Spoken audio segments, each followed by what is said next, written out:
Welcome to the Pop Culture Diary. This is your go-to spot for trends, gossip, and throwbacks. I'm your host, Paige, and each week we're flipping through the pages of pop culture history. We'll talk about everything from neon-soaked 80s nights to the wild early days of the 2000s and beyond. You can expect the fashions, the music, the movies, the biggest news headlines, the scandals, and basically everything that had us talking, laughing, and obsessing. So grab some snacks, get cozy, and let's rewind the pages of time. Hey, dear diary friends. 1984 arrives and long-burning stories hit the headlines all at once. You get monumental politics, horrifying disasters, and moments that change what we think is possible, sometimes overnight. Let's walk through the biggest headlines of the year one by one. January 22nd, 1984 was the day of the Super Bowl. A short cinematic commercial airs that we now call the 1984 ad. It was directed by Ridley Scott and is a dystopian 2-minute film that paints IBM as Big Brother and promises liberation through computing. 2 days later, on January 24th, Apple introduced the Macintosh. The movie-like commercial was advertising theater, expensive, striking, and entertaining.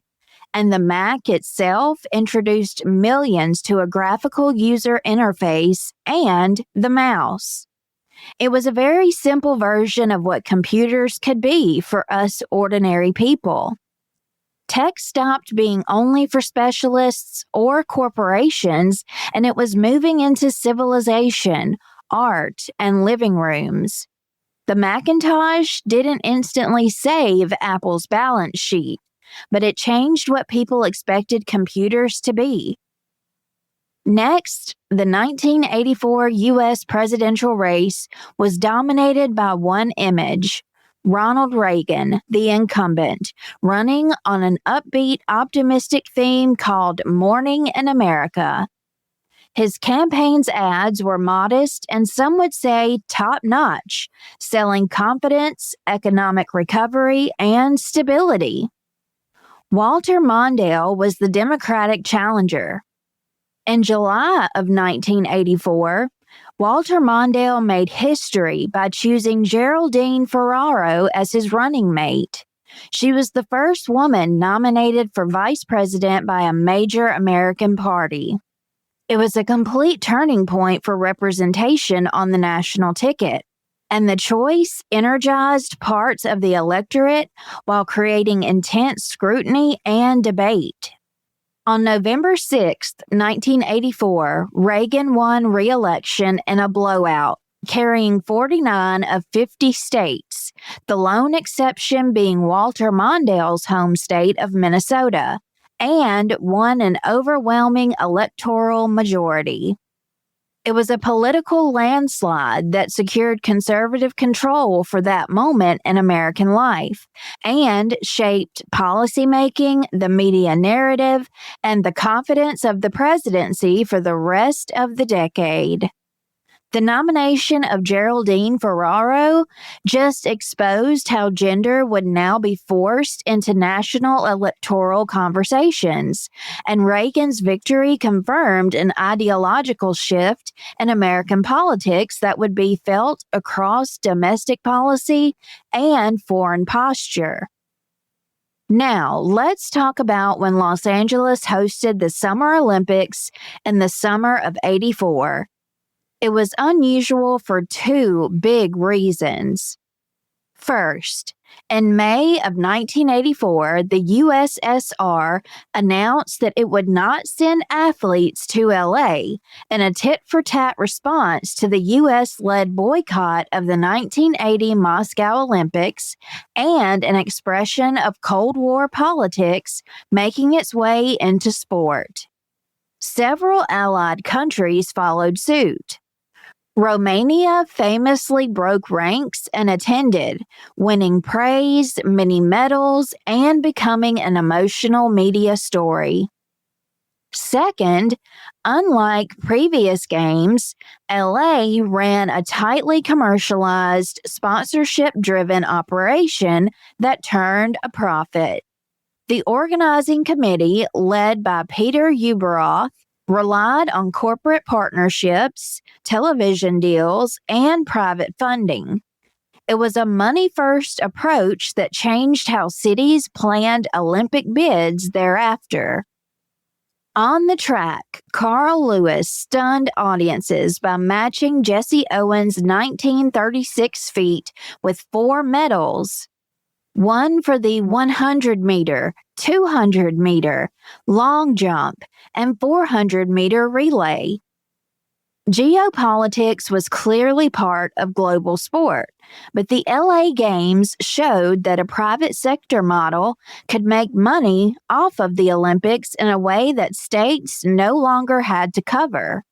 That would change future games. Some would benefit, and some would suffer legacy problems. Next up, Soviet politics in 1984 were a reminder that the top of the USSR was in a state of attrition. After Yuri Andropov's death in February, Konstantin Chernenko became General Secretary. What this meant for the world was stability of the status quo at the top, filled with a bunch of old people continuing to govern, but no meaningful reduction in tension, hostility, or severity in U.S.-Soviet relations. The regime change made it clear that the Soviet leadership was aging out.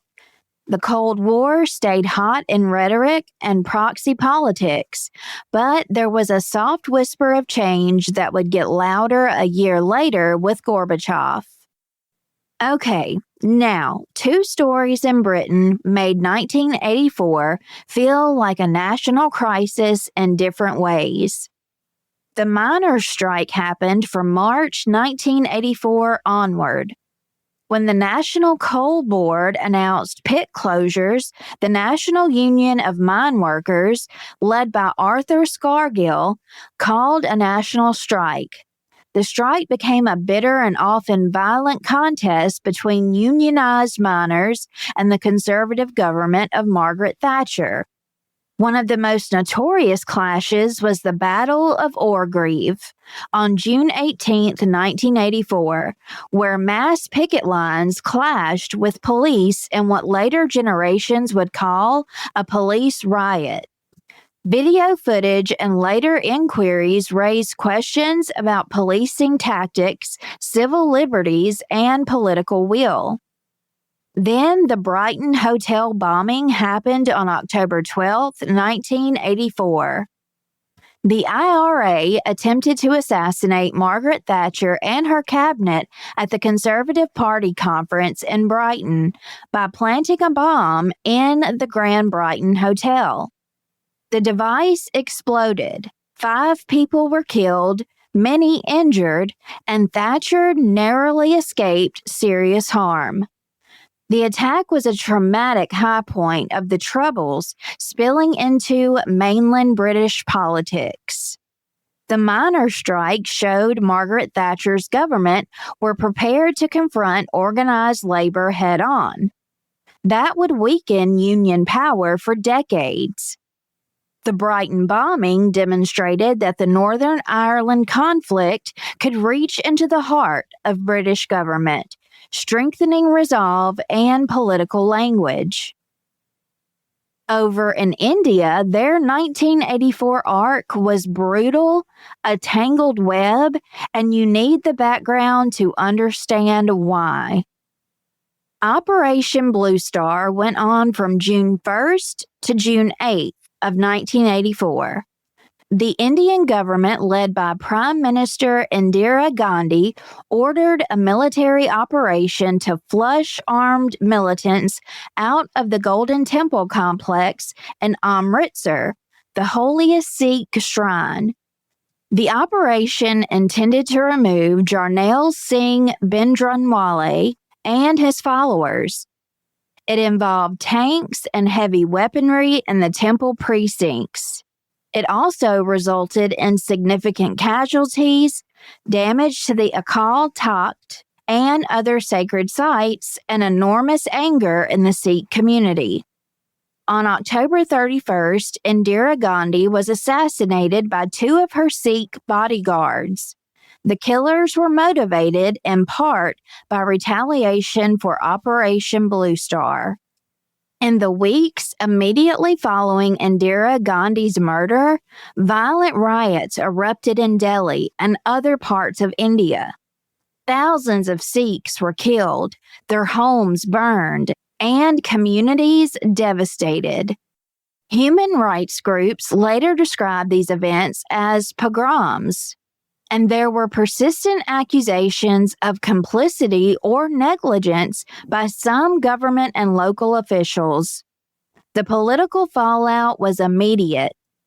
Indira's son, Rajiv Gandhi, was sworn in as prime minister and led the Congress Party to a massive sympathy wave victory in the December elections.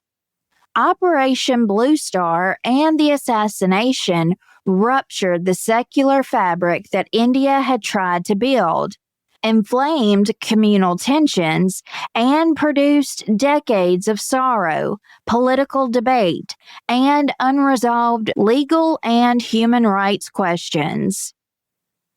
Next up, on the night of December 2nd and 3rd of 1984, at the Union Carbide pesticide plant in Bhopal, Madhya Pradesh, a runaway leak of methyl isocyanate gas filled surrounding neighborhoods in the middle of the night. The consequences were immediate and devastating. Thousands died in the first days, with official early counts being in the low thousands, but estimates of overall death tolls vary widely and run into the tens of thousands when you consider chronic disease and reduced life expectancy over decades. Hundreds of thousands were exposed. Survivors suffered severe respiratory, ocular, and neurological damage, and successive generations have reported birth defects and other chronic conditions linked to the exposure. The plant's safety systems, emergency preparedness, and management decisions were all fiercely criticized. Survivors and activists argued that routine cost-cutting and lax safety left Bhopal a disaster waiting to happen.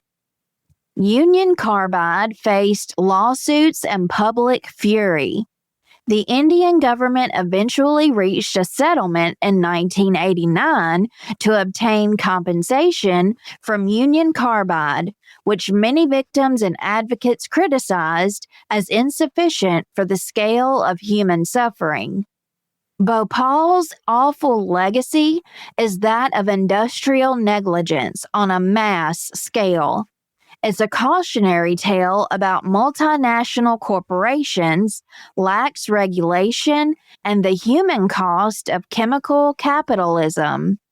The disaster left deep scars that would cut out environmental law, corporate responsibility debates, and the politics of justice in South Asia. By 1984, the famine in Ethiopia that was concentrated in provinces like Tigray and Wollo had reached catastrophic levels. Crop failures, drought, war, and government policies combined to create a humanitarian crisis that captured global attention. Graphic broadcast footage of emaciated children and refugee columns began to move international public opinion. In late 1984, musicians in the UK organized Band Aid and recorded Do They Know It's Christmas to raise money for famine relief. A year later, in July of 1985, Live Aid staged massive charity concerts in London and Philadelphia. Both initiatives were direct responses to the emergency and succeeded in raising massive funds and awareness. But they also provoked debates about the role of celebrity charity, the limits of relief without political solutions, and how Western audiences consumed images of African suffering. The Ethiopian famine really showed the media's power to mobilize resources quickly, but at the same time, it showed how humanitarianism and geopolitics interact in complicated ways. Band Aid and Live Aid represented a new age of celebrity-driven activism. 1984 was a critical year in the unfolding medical story of AIDS. Scientists were converging on the idea that a single virus, later called HIV, was responsible for the syndrome. In 1984, U.S. researchers publicly announced the isolation of the virus linked to AIDS. At the very same time, French researchers like Luc Mountain's team at the Pasteur Institute also had been tracing and isolating similar viruses. The simultaneous claims led to a later dispute over discovery credit and patents. The immediate effect was huge. Once the virus was identified, researchers could develop blood tests to screen the blood supply, beginning the long road toward treatments and public health measures. But in 1984, the social climate remained fraught. Fear, stigma, and misunderstanding were rampant. Many people living with AIDS faced discrimination, and public health systems were only beginning to mobilize. 1984 marked the moment that the medical community started to get a handle on the causal agent of what had been a perplexing epidemic. A moment that led eventually to diagnostics, activism, research funding, and the decades-long development of antiretroviral therapies. On July 18, 1984, one of the deadliest mass shootings in U.S. history at that time took place at a McDonald's in San Isidro, San Diego. The shooter, armed and alone, killed 21 people and wounded 19 before being stopped by police. The event shocked the nation and sparked renewed conversations about public safety, gun violence, police tactics, and mental health services. It was a grim early chapter in what would become a recurring national trauma of mass shootings in public spaces. San Isidro helped accelerate public debate about gun policy and emergency response, and it left an imprint on how Americans processed vulnerability in everyday life. On December 19, 1984, the Sino-British Joint Declaration was signed by Margaret Thatcher and Deng Xiaoping, setting the stage for Hong Kong's future. The United Kingdom agreed to return Hong Kong to China in 1997, and China agreed to govern Hong Kong under the principle of one country, two systems for 50 years after the handover. The declaration attempted to guarantee the autonomy of Hong Kong's capitalist system and legal institutions after 1997. The Joint Declaration acknowledged how decolonization and global economic flows made territorial sovereignty a complicated negotiation. It set expectations for governance in Hong Kong that would reverberate politically and culturally for decades. And it's one reason that the 1997 handover became one of the 21st century's most closely watched transitions. You can't cover 1984 without talking about entertainment because it helped people process everything we just touched on. Next up are a few important markers with political or symbolic significance. William Gibson's Neuromancer was published in 1984 and codified cyberpunk, imagining a neon future of connected networks. It's a fictional cousin to the real business of networked computing taking off that same year. Movies like Ghostbusters and The Terminator fed a public appetite for excitement, laughs, and cautionary sci-fi stories about technology and might force. Pop stardom, celebrity activism, and political speech all overlapped in surprising ways that year. So, what ties all of these stories together? 1984 was the year quite a few long arcs like industrialization's risks, Cold War division, the rise of consumerized technology, seeing more of a global suffering, and the next stage of identity politics would intersect and reach critical points. Some of them were loud and instant, such as explosions, assassinations, and televised campaigns. Others were quieter, like an ad that reframed tech marketing, a scientific announcement that began to change medicine, and a diplomatic understanding that tinkered with sovereignty. If there's one way to say it plainly, 1984 was not a single moment you remember with one clear image. It was a cluster of monumental events.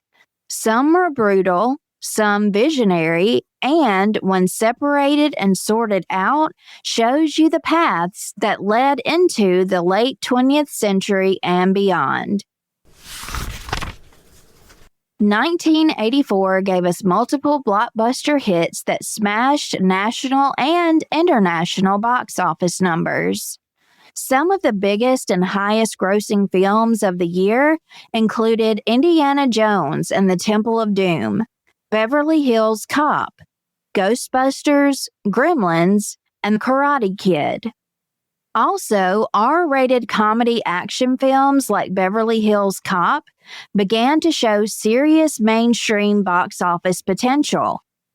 Eddie Murphy's breakout in 48 Hours was already catching people's attention because of his charm and how he intrigued us all. By 1984, Beverly Hills Cop became the highest grossing movie of the year in the U.S.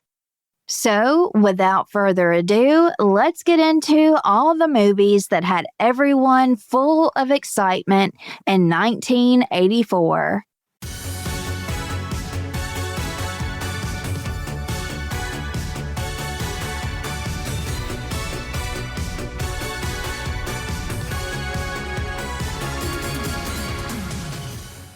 If Raiders of the Lost Ark made Indiana Jones a hero, Temple of Doom made him a legend and a bit of a maniac.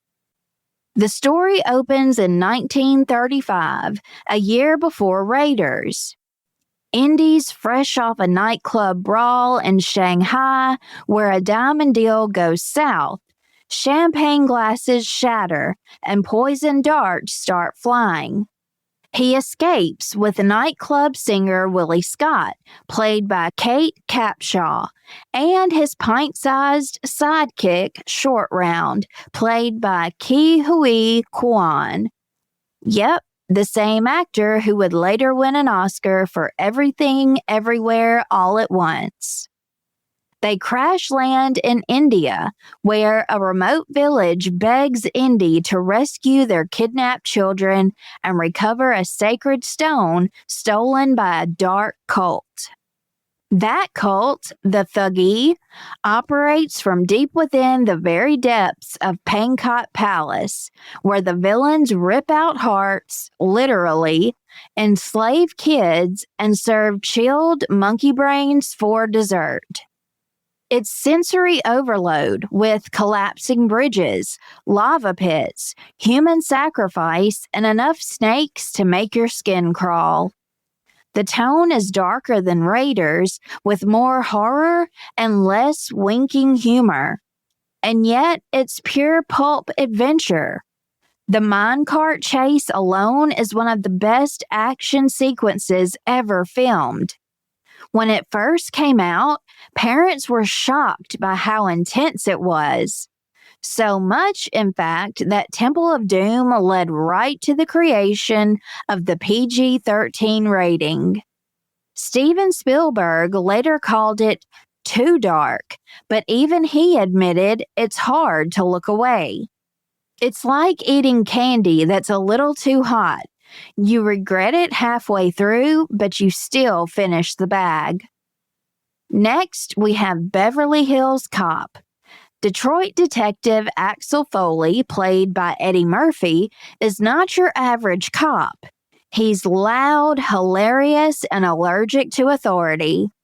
When his best friend gets murdered, Axel follows the trail all the way to Beverly Hills, where the cops wear pastel suits and drive convertibles instead of squad cars. He's totally a fish out of water, crashing through high-end galleries and luxury hotels with a grin and a fake name.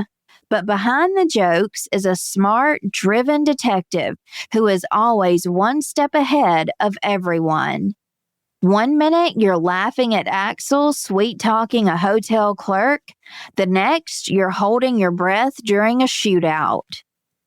Fun fact, this movie was almost a Sylvester Stallone action flick before Eddie Murphy came in and rewrote most of it with his improvisations. It resulted in iconic lines, a killer 80s soundtrack, and Eddie Murphy at his absolute coolest. Every 80s kid secretly wanted to put a banana in someone's tailpipe after this. Next up, Ghostbusters. In New York City, 1984, three eccentric parapsychologists, Peter Venkman, played by Bill Murray, Ray Stantz, played by Dan Aykroyd, and Egon Spengler, played by Harold Ramis, get kicked out of Columbia University for their questionable experiments. So, naturally, they go into business for themselves as Ghostbusters, professional eliminators of the supernatural.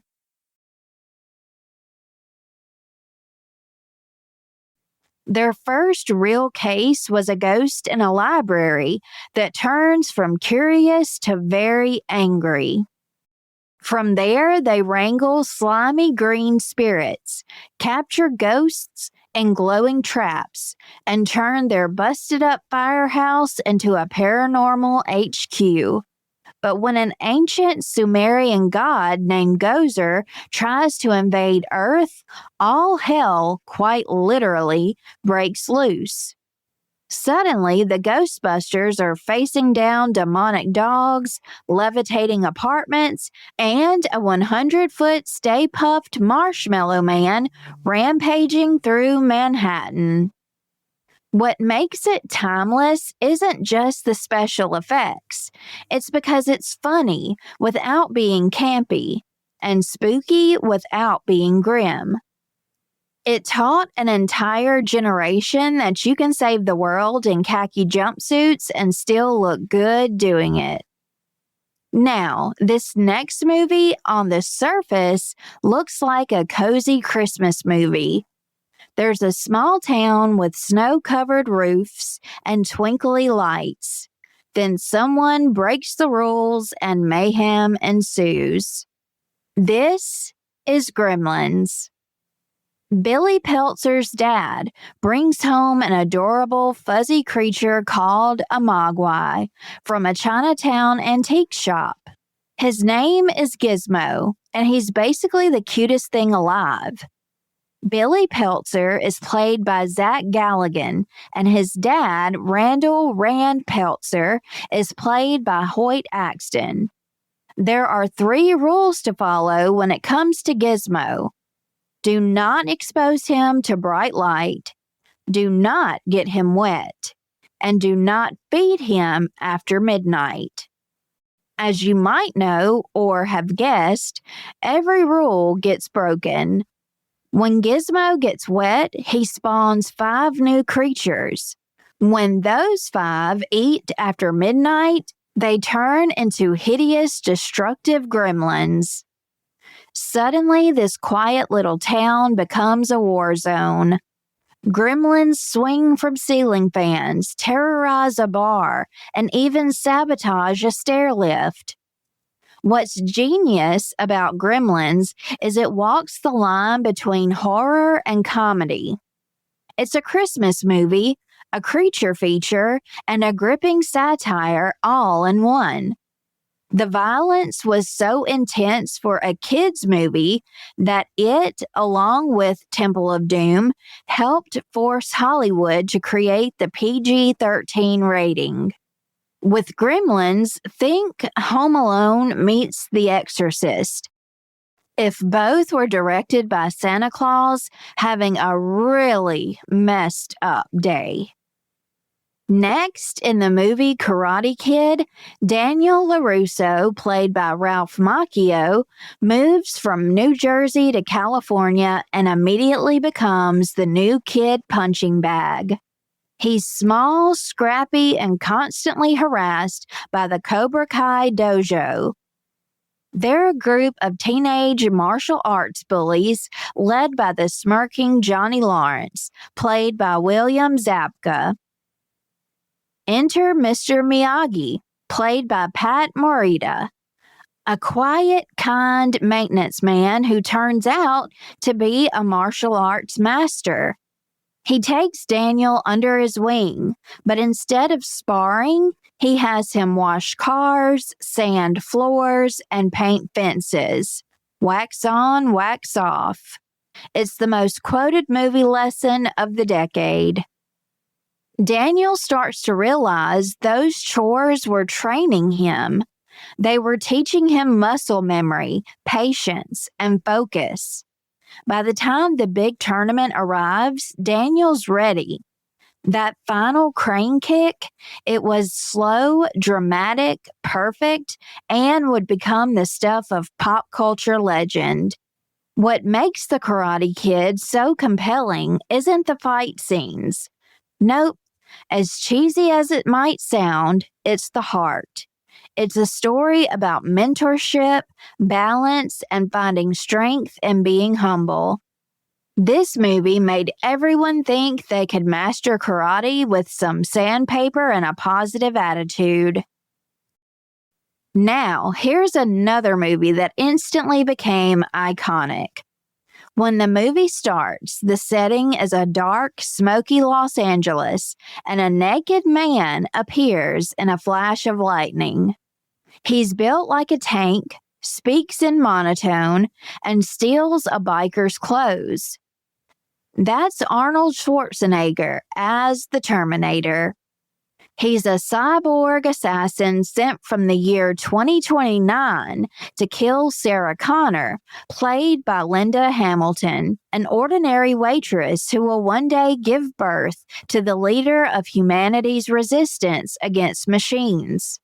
Also arriving from the future is Kyle Reese, played by Michael Biehn, a human soldier sent to protect her. What follows is a relentless chase through LA with gunfights, explosions, and a villain who simply won't stop. The director was the now very well-known James Cameron. He shot the movie on a shoestring budget, but made every dollar count. It's gritty, tense, and terrifyingly effective, just like its killer. What's most chilling is the concept that the machines we build to make life easier will one day decide they don't need us. Look at us now, over 40 years later, and we're now in the age of AI and all of this innovative tech, having the same conversations and fears that the Terminator made us feel and think about. And then there's that timeless line that will live on forever. I'll be back. It was actually improvised and became movie history. Not only is this movie sci-fi, it's a warning. And somehow Arnold made that warning sound really cool. 1984 was the year studios figured out that heart and production could live side by side. We got heroes with flaws, villains with style, and stories that made us dream or scream. It was the perfect mix of creativity, craziness, and commercial gold. Here we are, decades later, and those same characters, Indy, Axel Foley, the Ghostbusters, Daniel LaRusso, the Terminator, they're all still here. Sequel after reboot after meme, 1984 is still relevant and all the rage. However, not every hit was all lasers and laughter. 1984 also gave us Amadeus, a fancy opera drama about Mozart that swept the Oscars, and another movie was The Killing Fields. It's a very haunting story about Cambodia's genocide that left critics completely stunned. Meanwhile, the Cannes Film Festival awarded Paris, Texas, the Palme d'Or, which is a quiet, poetic story that reminded everyone that the 80s were not just about big explosions and one-liners. Still, no one could deny that audiences salivated for movies that made them feel something, whether it was laughter, fear, heartbreak, or awe. In 1984, television decided it wanted to look and be more hip. Gone were the simple living rooms, laugh tracks, and polyester suits of the late 70s. Suddenly, TV had attitude. It had style. It had a pulse that moved with the beat of a synthesizer. Let's flip through the channels and see what was lighting up America's living rooms.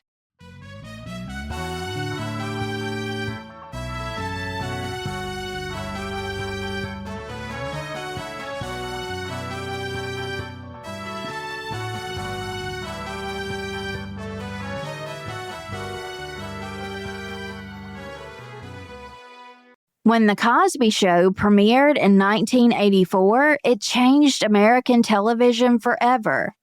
The sitcom centered around the Huxtable family. They're an upper-middle-class Black family living in Brooklyn, led by Dad and Dr. Cliff Huxtable. He's an obstetrician, and his wife, Claire, is a lawyer. Their home was filled with humor, warmth, and the madness of raising 5 children, all with very distinct personalities. What made the show groundbreaking was how it portrayed Black family life with dignity, laughter, and success. That was, unfortunately, super rare for mainstream media. The Huxtables talked about school, dating, music, and growing up, often teaching moral lessons without preaching.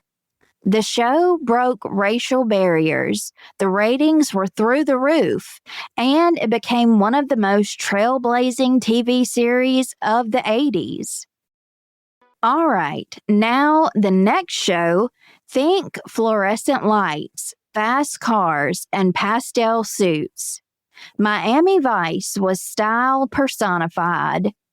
Debuting in 1984, it followed two undercover detectives, Sonny Crockett, played by Don Johnson, and Ricardo Tubbs, played by Philip Michael Thomas, as they battled drug lords and organized crime in the sunny yet seedy underbelly of Miami.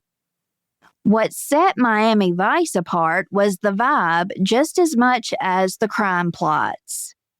It felt like a movie in a lot of ways, suave and full of music. Episodes were moody and had soundtracks from artists like Phil Collins and Jan Hammer, turning car chases into music videos. The fashion, the music, and the visuals made the show feel more like an art piece than a TV show, and it expressed 1980s fly. Night Court was unlike any other sitcom of its time. Set in a Manhattan courtroom during the late-night shift, the show followed the quirky cases and even quirkier characters who came through Judge Harry Stone's courtroom.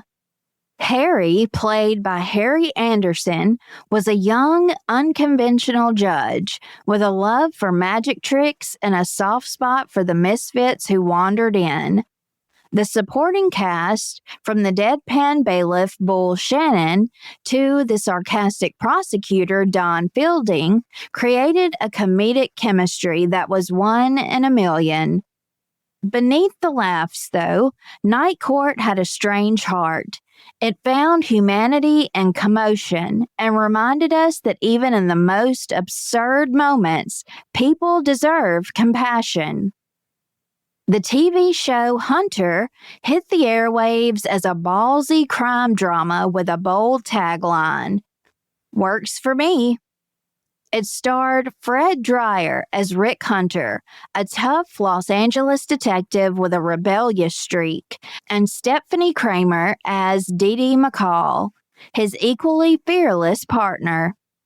Together, they took on everything from drug cartels to serial killers and often bent the rules to get justice. The show was rough around the edges, full of explosions, shootouts, and one-liners that became cult favorites. It channeled the energy of Dirty Harry and gave network TV an action-driven smash that appealed to fans of crime thrillers who wanted more than just police procedure.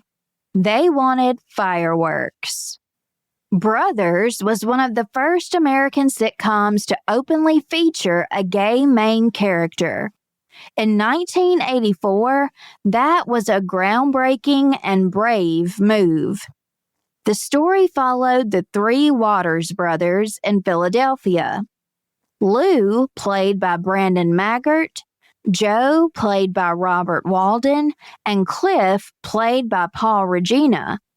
When Cliff comes out as gay, the family experiences the ups and downs of acceptance, love, and misunderstanding, and they do it all with humor and humanity. It was daring for its time, but it didn't rely on shock value. Instead, Brothers was honest, funny, and full of heart. It showed a family learning to embrace each other's differences, paving the way for more inclusive storytelling in decades to come. A lighthearted sitcom that was pure 80s comfort TV? Charles in Charge, starring Scott Baio as a college student who worked as a live-in babysitter for a family to earn room and board. Charles was responsible for keeping the Pembroke kids in line, even though often the tables turned and they ended up teaching him a lesson about life and growing up. The show was wholesome, full of silly situations, crushes, and life lessons. It really did capture the innocence and optimism of the mid-'80s, and it became one of those shows people remember being enamored with because of its feel-good energy and catchy theme song. Charles in Charge of our days and our nights. Moving on to the cartoons. Muppet Babies was a Saturday morning cartoon spinoff that melted hearts instantly. The show imagined the beloved Muppets, Kermit, Miss Piggy, Fozzie, Gonzo, Animal, and the rest as toddlers in a nursery, guided by the gentle nanny whose face was never shown. The brilliance of Muppet Babies was its creativity. Using their imaginations, the baby Muppets turned their playroom into wild adventures, from outer space to pirate ships. It encouraged kids to dream big, think creatively, and use imagination as a superpower. It was adorable, imaginative, and carried the same humor and charm that Jim Henson's world was known for. More than just a cartoon, The Transformers was an all-out phenomenon. It told the story of two kinds of alien robots. One, the heroic Autobots, led by Optimus Prime, and the other, evil Decepticons, led by Megatron, who could transform into vehicles, weapons, and machines. Their war found its way to Earth, where humans became unlikely allies.